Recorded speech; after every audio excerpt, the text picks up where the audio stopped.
Yes, good morning to all. Today, we will start the new topic, nature of management. In previous lecture, we have discussed about the importance of management and the objectives of management. आज हम पढ़ेंगे अब इसका nature क्या है. कुछ जो authors हैं, कुछ बहुत सारे ऑथर्स हैं, वो आर्ग्यू करते हैं कि मैनेजमेंट एक साइंस है. कुछ आर्ग्यू करते हैं मैनेजमेंट एक आर्ट है. कुछ आर्ग्यू करते हैं मैनेजमेंट एक प्रोफेशन है. आज हम ये डिस्कस करेंगे कि whether it is a science, whether it is an art और whether it is a profession. क्या है ये, या ये क्या है, जो साइंस के टर्म्स होते हैं क्या उसमें एप्लीकेबल होती है मैनेजमेंट या नहीं होती है, वो सारी चीजें हम यहाँ आज डिस्कस करेंगे. यहाँ हम देखेंगे कि क्या वो अप्लाइड होती हैं या नहीं होती हैं, वो सारी चीजें हम यहाँ डिस्कस करेंगे.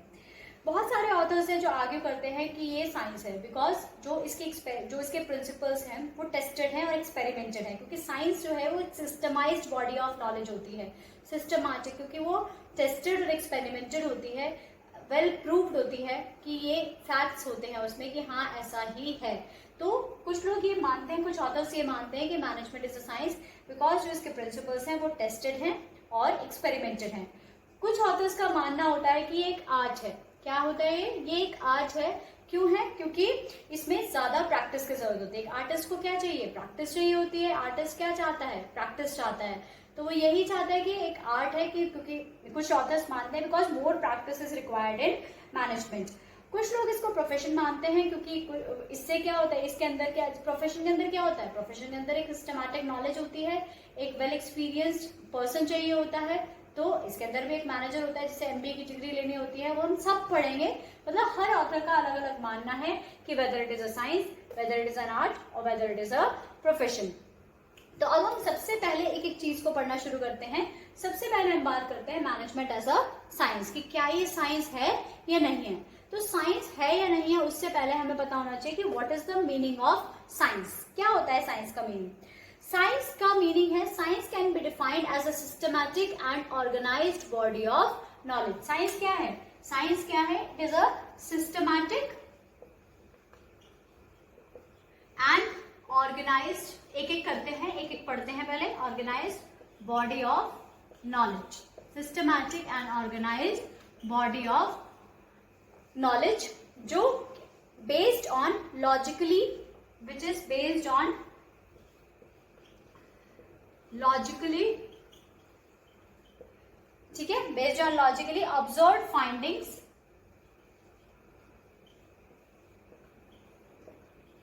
Facts and events. यानी कि हमने मतलब फाइंडिंग या एक्सपेरिमेंट्स किए हैं, फैक्ट्स निकाले हैं और उसको इवेंट्स निकाले हैं ऑब्जर्वेशन करके. आपने देखा ना साइंस के बच्चे क्या करते हैं, साइंस में क्या होता है, फिजिक्स केमिस्ट्री में प्रैक्टिकल्स होते हैं, वो कर करके देखते हैं कि इससे क्या आएगा क्या नहीं आएगा. जो आ जाता है वो फैक्ट हो जाता है कि अब इससे ये ही बनेगा. न्यूटन्स लॉ आपने देखा है, ग्रेविटेशनल फोर्स उन्होंने बताया है, तो वो एक फैक्ट बन गया है. ठीक है ना. तो दैट इज अ साइंस. तो साइंस क्या है? Science is a systematic and organised body of knowledge based on logically observe findings facts and the events. तो साइंस जो होता है वो science comprises of exact principles. कुछ उसके प्रिंसिपल्स होते हैं जो हम फॉलो करते हैं, which can be verified and it can establish cause and effect relationship, जिसे हम वेरीफाई कर सकते हैं और कॉज एंड इफेक्ट रिलेशनशिप उसमें निकाल सकते हैं. कैसे निकाल सकते हैं? क्योंकि हमें पता होता है कि कॉज एंड इफेक्ट, समझते हो, कॉज मतलब कारण, इफेक्ट मतलब उसका रिजल्ट, कि क्या कारण है और उससे क्या रिजल्ट निकलेगा, वो सारी चीजें हमारी साइंस में निकल जाती हैं. तो साइंस ये है. अब साइंस के हम कैरेक्टरिस्टिक्स पढ़ेंगे और इसमें हम देखेंगे कि क्या मैनेजमेंट में एप्लीकेबल होते हैं या फिर नहीं होते हैं. तो सबसे पहली जो कैरेक्टरिस्टिक होती है वो क्या होती है?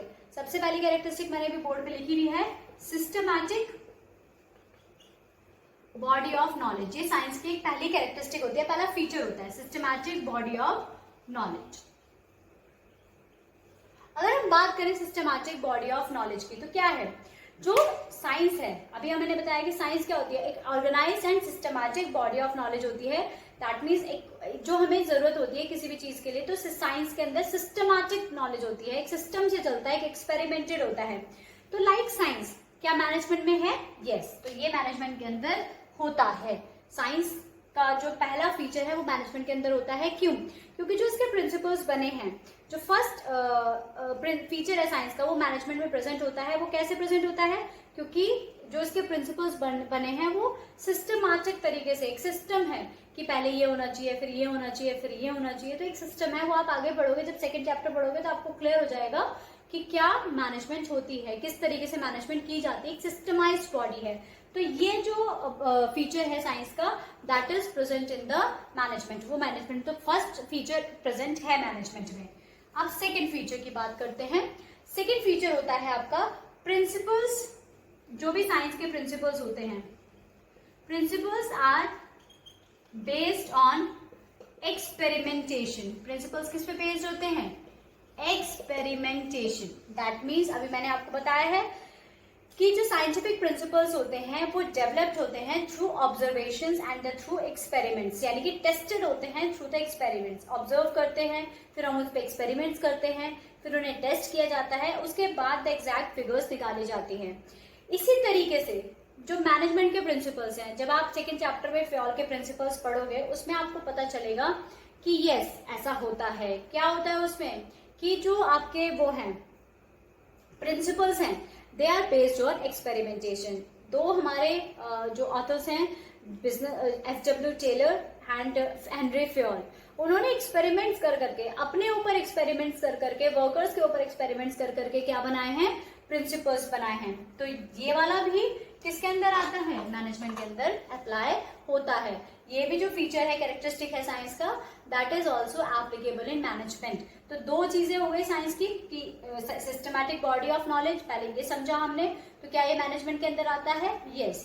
दूसरा, principles are based on experimentation, तो क्या ये मैनेजमेंट के अंदर आता है? यस, बिकॉज जो मैनेजमेंट के भी जो प्रिंसिपल्स होते हैं वो डेवलप्ड हुए हैं through observation and the experimentation. जबकि मैनेजमेंट किससे डील करती है? ह्यूमन बीइंग से डील करती है। तो ह्यूमन बिहेवियर को हम एक्यूरेटली मेजर नहीं कर सकते, प्रेडिक्ट नहीं कर सकते, बट ये जो फीचर है वो प्रेजेंट है। बट कैसे प्रेजेंट है? Partially present. पार्शली क्यों? क्योंकि मैनेजमेंट किसके ऊपर होती है? ह्यूमन बिहेवियर के ऊपर डिपेंड करती है।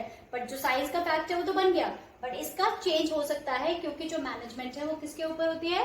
ह्यूमन बिहेवियर के ऊपर होती है। दैट्स वाई ये जो प्रिंसिपल है, सॉरी ये जो फीचर है वो मैनेजमेंट में पार्शली प्रेजेंट होता है।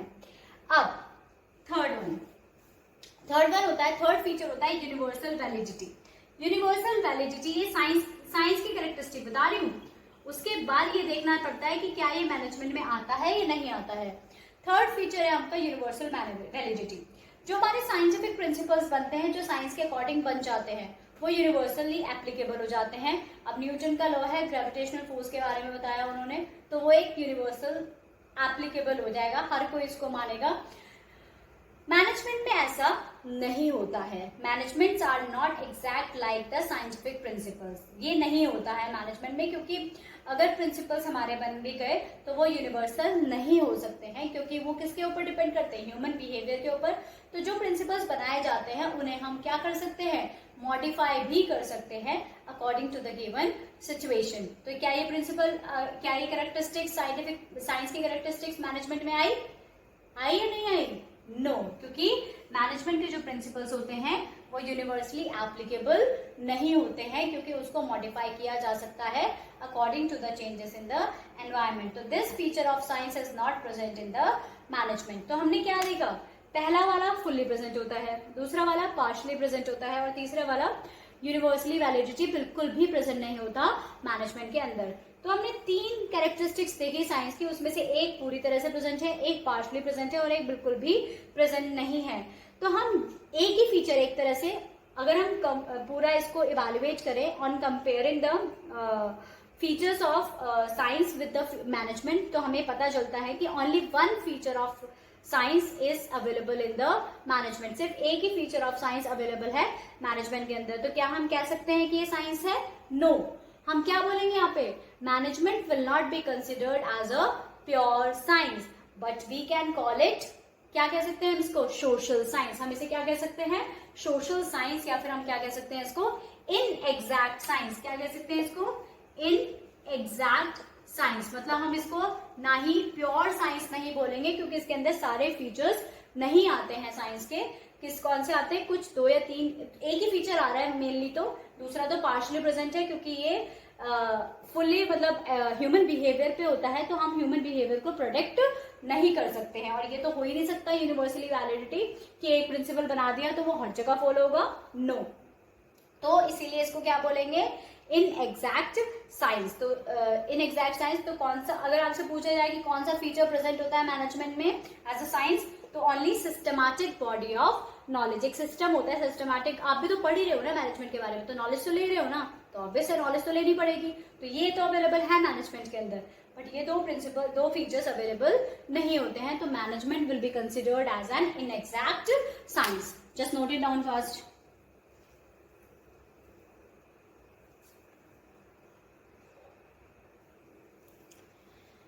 नाउ अब हम बात करते हैं मैनेजमेंट एज एन आर्ट की।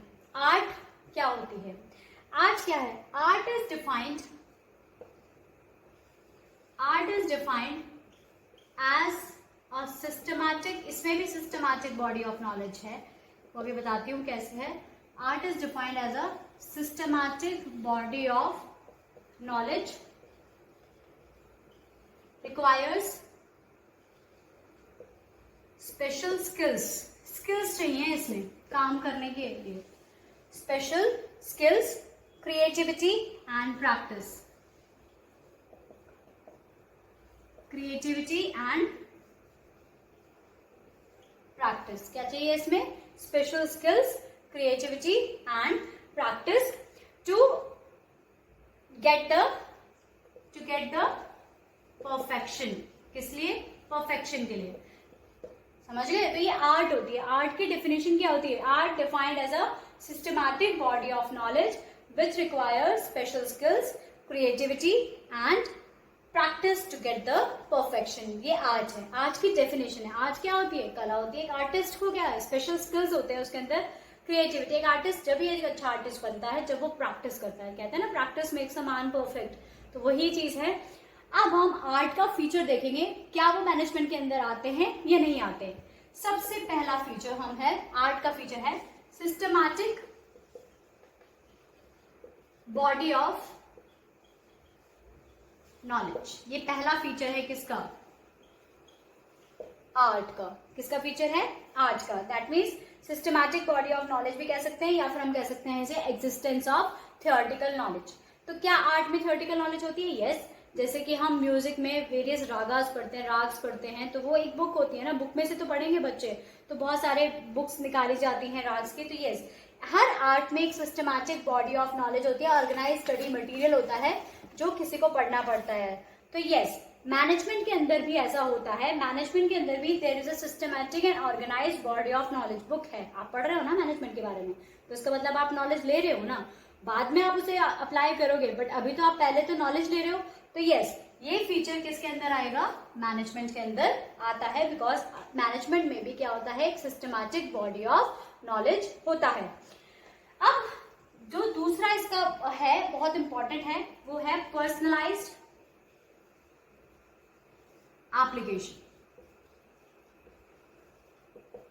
पर्सनलाइज्ड एप्लीकेशन, इसका मतलब क्या है, अगर in the field of art देखेंगे तो सिर्फ थियोरेटिकल नॉलेज ही कामयाब नहीं है, और आर्ट में तो कभी भी थियोरेटिकल नॉलेज से ही काम नहीं चल सकता है, क्योंकि एक आर्ट जब भी होती है, एक आर्टिस्ट तभी बनता है जब वो प्रैक्टिस करता है, पर्सनलाइज एप्लीकेशन करता है, यानी कि अपने आप को अप्लाई करके देखता है, कहीं पर भी प्रैक्टिस करता चला जाता है, उसके अकॉर्डिंग उसे सही रास्ता नजर आता है।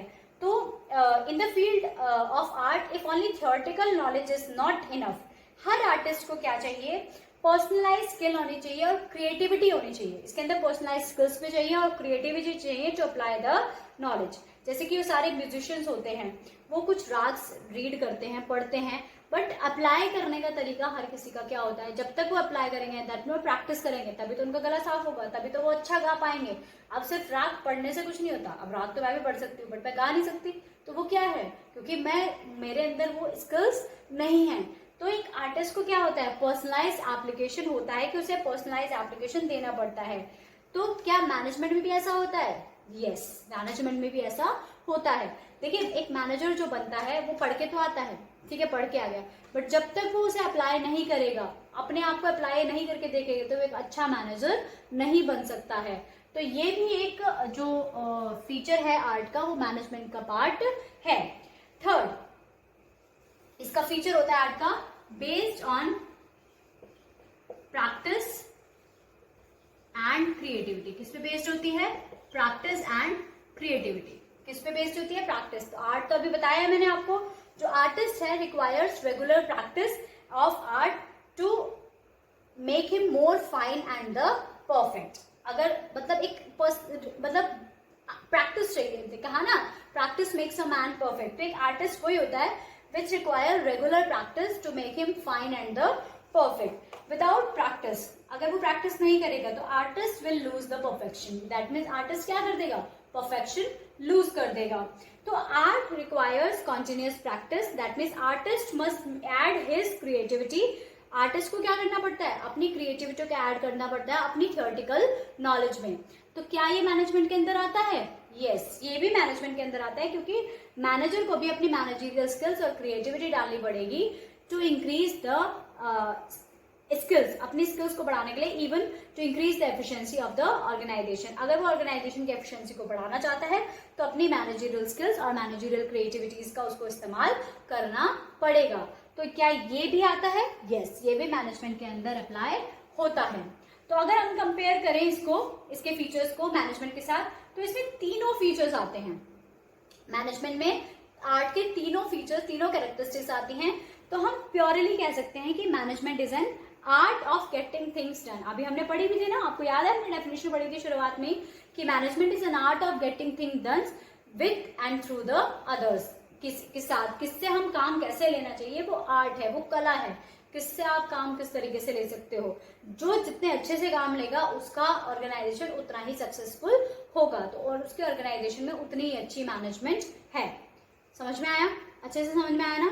तो अब हमें यहाँ से क्या पता चलता है कि मैनेजमेंट एक आर्ट है।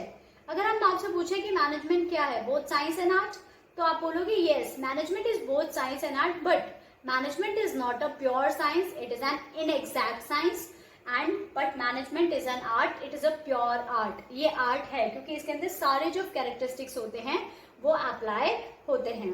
क्लियर हो गई? अच्छी तरह से समझ में आ गया? Yes, just note it down fast.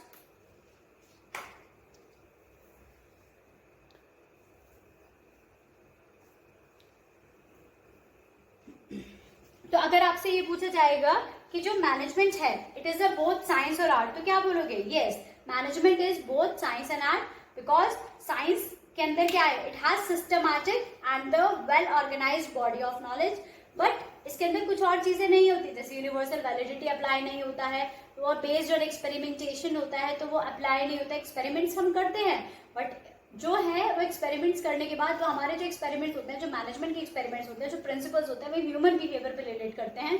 तो ह्यूमन बिहेवियर को आप प्रोडिक्ट नहीं कर सकते हो, तो वो पार्शली प्रेजेंट होता है। तो आप क्या बोलोगे कि मैनेजमेंट एक साइंस है तो वो इनएग्जैक्ट साइंस है, और मैनेजमेंट एक आर्ट है तो वो प्योर आर्ट है। समझ में आ गया? यस, फॉर टुडे यहाँ तक करते हैं, उसके बाद हम नेक्स्ट क्लास में मैनेजमेंट एज अ प्रोफेशन करेंगे और आगे का पढ़ेंगे। ठीक है, गुड बाय।